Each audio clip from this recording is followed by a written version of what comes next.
ዩክሬን ዛሬም በከባድ ውጥረት ውስጥ ትገኛለች። በአንድ በኩል ከሩሲያ የሚደረገው ደም አፋሳሽ ጦርነት አዳዲስ ምዕራፎችን እያስተናገደ ነው። የሄሊኮፕተር መቃጠልና የሚሳኤል እጥረት ተስተውሏል።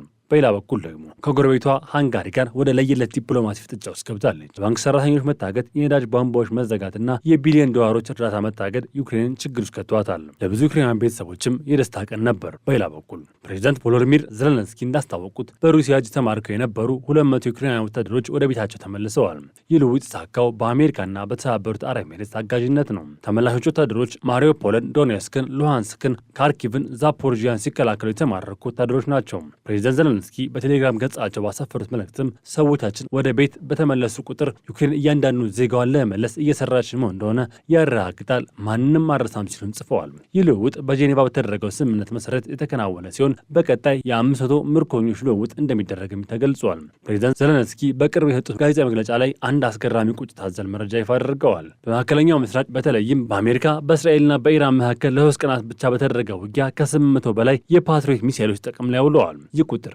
ዩክሬን ጦርነት ከጀመረችበት ከ2022 ጀምሮ ያገኘችው አጠቃላይ ሚሳኤል መጠን ይበልጣል። ዘለንስኪ እንዲህ ሲሉም በቁጭት ተናግረዋል። ዩክሬን ጥቃቶችን ለመመከት እንዲህ ያሉ ከፍተኛ የሚሳኤል ክምችት ኖሯት አያውቅም። ፓትሪዮት እንደማይበቃን ሁሉም ሲል ይረዳዋል። ዩክሬን አሁን ላይ ለምዕራባውያን አገራት አንድ ጥያቄን አቅርባለች። እሷ ያካበተችውን የድሮን መከላከል ልምድ ለሌሎች ሀገራት በቴክኖሎጂ በማካፈልና በምላሹ ደግሞ የሚሳኤል አቅርቦት እንዲሰጣት የሩሲያ ንብረት የሆነችውና ባህር ሰርጓጅ መርከቦች ላይ ጥቃት ለመሰንዘር የምታገለግለው ኬ27 ሄሊኮፕተር በጥቁር ባህር ላይ መውደሟ ተነግሯል። ሩሲያ እስካሁን 349 ሄሊኮፕተሮችን በዩክሬን ጦርነት አጣለች። ይህ ጥቃት ዩክሬን የኦዴሳና ሌሎች የወደብ ከተሞች የደህንነትን ለመጠበቅ የምታደርገውን ጥረት የሚያሳይ ነው። በሌላ በኩል በዩክሬንና በሃንጋሪ መካከል ያለው ግንኙነት ወደ ለየለት ጠላትነት ተቀይሯል። ዩክሬን ውጭ ጉዳይ ሚኒስትር አንድሪ ሲቢሃ እንዳስታወቁት ሃንጋሪ 7 የዩክሬን ብሔራዊ ባንክ ሰራተኞችን አግታ ይዛለች። እነዚህ ሰራተኞች ከአውስትራሊያ ወደ ዩክሬን ጥሬ ገንዘብ ይዘው ሲመለሱ በሃንጋሪ ደህንነቶች ታገቱ ሲሆን የያዙት ሀብትም ቀላል አይደለም ተብሏል። 40 ሚሊዮን የአሜሪካ ዶላር፣ 35 ሚሊዮን ዩሮ እና 9 ኪሎ ግራም ወርቅ። ሚኒስቴሩ ይህ ድርጊት የመንግስት ሽብርተኝነትና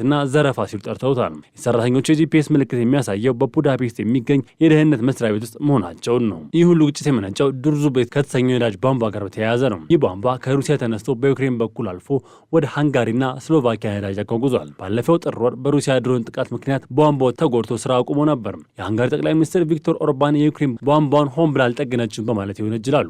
በምላሹም ዩክሬን ከአውሮፓ ህብረት ለማግኘት ያለባትን የ90 ቢሊዮን ዩሮ እርዳታ ማግደዋል። ዘለንስኪ ከኦርባን በሰጡት ምላሽም እንዲህ ብለዋል።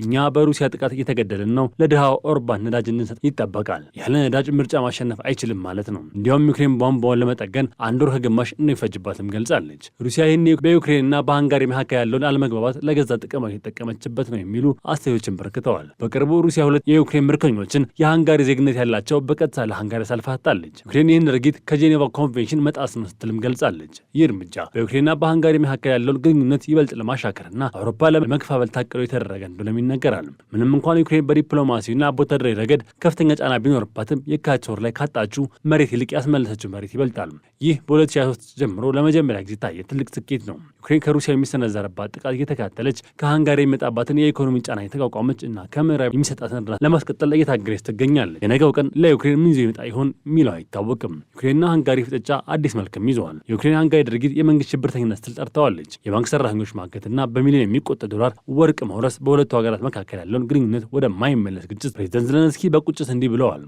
ብለዋል። ለኦርባን የጦር ሜዳውን አዳራሽ እንሰጠዋለን፣ የኛ ወታደሮች በረሃቸው ቋንቋ ያናግሩታለን ብለዋል። ይህ ንግግር በዲፕሎማሲ ዓለም እጅግ ብርቅና አስፈሪ ንግግር ነው። ዩክሬን በሩሲያ የተደበደበች ባለችበት ወቅት ጎረቤቷ ሃንጋሪ እርዳታ በማገድና ሰራተኞችን በማገድ ከጀርባ ወጋችን የሚል ስሜት በዩክሬናውያን ዘንድ ፈጥሯል። ሃንጋሪ የ90 ቢሊዮን ዩሮ እርዳታ ካለቀች ዩክሬን በጦር ግንባር ያሳየችው የበላይነት ሊዳከም ይችላል። በኪየቭ የሚገኝ የፕሬዝዳንት ዘለንስኪ ቢሮም በከፍተኛ ቅሬታ ተሞልቷል። ለ2 ዓመታት ያህል ዩክሬን ለጥቂት ፓትሪዮት ሚሳኤሎች ስትማጻ የነበረ ቢሆንም በምዕራባውያን ግን የለም የሚል ምላሽ ሲሰጡ ቆይተዋል። አሁን ግን መካከለኛው ምስራቅ ለ3 ቀናት ብቻ ከ800 በላይ ሚሳኤሎች ጥቅም ላይ ሲውሉ ማየት ለዩክሬናውያን ትልቅ የፖለቲካ ጥያቄ ፈጥሮባቸዋል። ዘለንስኪ እኛ የሩሲያን ድሮኖች በልምድ እየመታን ነው፣ እናንተ ግን ሚሳኤሉን ለሌላ ቦታ ታውላላችሁ ማለታቸው ምዕራባውያን ለዩክሬን ያላቸውን ትኩረት እየቀነሱ መምጣቱን ያሳያል። በተለይም በተለይም ዩክሬን ኤፍ-16 ጄቶች ሚሳኤላቸው ለሳምንት መቆማቸው በሩሲያ ጦር ግንባር ላይ ዩክሬን የበታች እንድትሆን ያደረጋት ነበር። ዩክሬን በታላቅ ተስፋ ያልተቀበለችው ኤፍ-16 ተዋጊ ጄቶች ለሳምንት ያህል ያለምንም ሚሳኤል ባዶአቸውን ሲበሩ እንደነበረም ታውቋል። ሩሲያ በክረምት ከፍተኛ ጥቃት በከፈተችበት ወቅት እነዚህ ጄቶች የሚተኩሱት ሚሳኤል አጥተው ነበር። እንደ ሮይተርስ ዘገባ ከሆነ ከዳር መጨረሻ እስከ ታህሳስ አጋማሽ ድረስ ለ2 ሳምንታት ያህል የዩክሬን ኤፍ-16 ጄቶች አሜሪካ ሰራሽ ሚሳኤሎች ሙሉ በሙሉ ተቋርጦባቸው ነበር። ይህ የሆነው ሩሲያ የዩክሬን የኃይልና ኤሌክትሪክ መሰረተ ልማት ለማውደም ከፍተኛ የአየር ጥቃት በጀመረችበት ወቅት ነው። በወቅቱ ዩክሬን የነበራት ጥቂት ኤም9 የተሰኙ ሚሳኤሎች ብቻ ነበሩ። ይህ እጥረት ዩክሬን የአየር መከላከያ በምዕራባውያን ላይ ያላትን ጥገኝነትና ያለባትን ተጋላጭነት ፍንትው አድርጎ ያሳየ ሆኖ ዘልቋል። ሚሳኤል በሌለበት ሁኔታ አብራሪዎቹ ምን አደረጉም? መረጃዎች እንደሚጠቁሙት የዩክሬን አብራሪዎች የቀን በረራዎች በማድረግ የሩሲያ ድሮኖች በየት ላይ የሚገኝ ተዘዋዋሪ መትረየስ መምታት ሞክረዋል። ይሁን እንጂ የሩሲያ ድሮኖች አብዛኛውን ጊዜ ጥቃት የሚያደርሱት በሌሊት በመሆኑ ሚሳኤል የሌለው ጄት በጨለማ መብረሩ እጅግ አደገኛ ስለነበር የሌሊት ተልእኮችን ተቋርጠው ነበር። እንዲያም አብራሪዎቹ ቀደም ሲል ተበላሽተው የነበሩ ሚሳኤሎችን ጠግነው ለመጠቀም እስከ መሞከር ደርሰዋል። ብዙዎች የዶናልድ ትራምፕ አስተዳደር የተከተለው አዲስ የጦር መሳሪያ አቅርቦት ስርዓት ይጠቅሳሉ።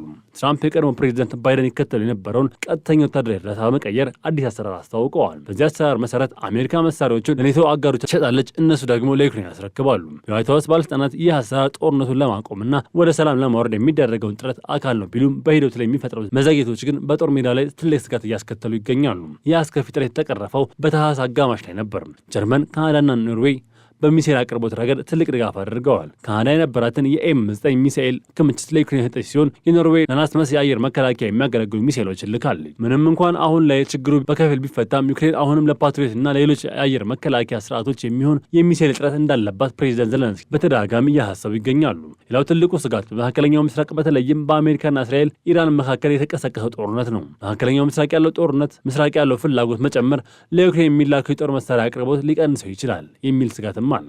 አሜሪካ ምርቷን በሁለት ግንባር ማከፋፈል ይኖርባታል። ዩክሬን የዘመናዊ ጄት ባለቤት ብትሆንም ያለ በቂ ሚሳኤልና ጄቶች የሰማይ ላይ ጌጣጌጥ ከመሆን አይዘሉም። የዩክሬን ሕዝብም ክረምቱን ያለ መብራትና ሙቀት እንዲያሳልፍ ካደረጉ ምክንያቶች አንዱ ይህ ሚስጥራዊ ሚሳኤል እጥረት እንደሆነም አሁን ግልጽ ሆኗል። ለጥቂት ቀናት ይቆያል ተብሎ በዝግጅት ላይ የነበረው የዩክሬን ሩሲያ አሜሪካ ሶስትዮሽ ሰላም ድርድር በአቡዳቢ እንዲካሄድ ታቅዶ ነበር።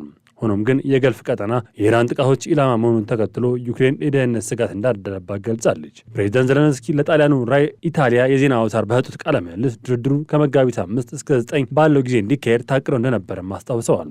ሆኖም አሁን ባለው ዓለም አቀፋዊ ሁኔታ በተለይም በመካከለኛው ምስራቅ የተቀሰቀሰው ጦርነት ትኩረትን በመቀየር ላይ መሆኑን ተናግረዋል።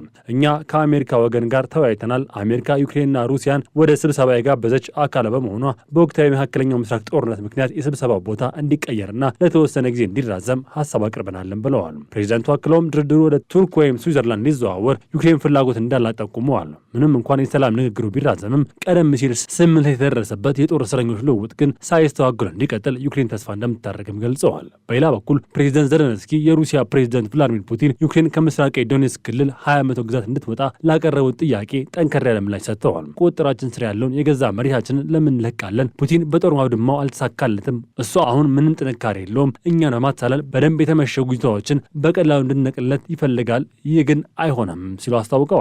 በፊንላንድ የሚገኘው ብላክ በርድ ግሩፕ የተባለው የትንታኔ ቡድን እንደገለጸው የዩክሬን ጦር ምንም እንኳን በሰው ኃይል ቢበለጥም ባለፉት ሳምንታት ውጤታማ እንቅስቃሴ አድርገዋል። የአውሮፓውያን አቆጣጠር ከ2003 ወዲህ ለመጀመሪያ ጊዜ በየካቲት ወር ዩክሬን ካጣችው ይልቅ ያስመለሰችው መሬት እንዳይበልጥም ቡድኑ ገልጿል። በተጨማሪም ፕሬዚዳንት ዘለንስኪ ሩሲያ ለኢራን ኤሌክትሮኒክስ መለዋወጫ ለሻሂድ ተዋጊ ድሮኖች ማምረቻ ልታቀርብ ትችላለች የሚል ስጋታቸውንም ገልጸዋል። የዩክሬን አጋሮች በዚህ ረገድ ያላቸውን መረጃ እንዲያረጋሩም ጥሪም አቅርበዋል። ይሁን እንጂ ክሬምሊን በበኩሉ ኢራን ለወታደራዊ ድጋፍ ሩሲያን አልጠየቀችም በማለት ማስተባብሏል። የዲፕሎማሲ ጥረት ቢቀጥልም በዩክሬንና በመካከለኛው ምስራቅ ያሉት ግጭቶች እርስ በእርሳቸው እየተሳሰሩ መምጣታቸው የዓለምን ፖለቲካ ይበልጥ ውስብስብ አድርገውታል።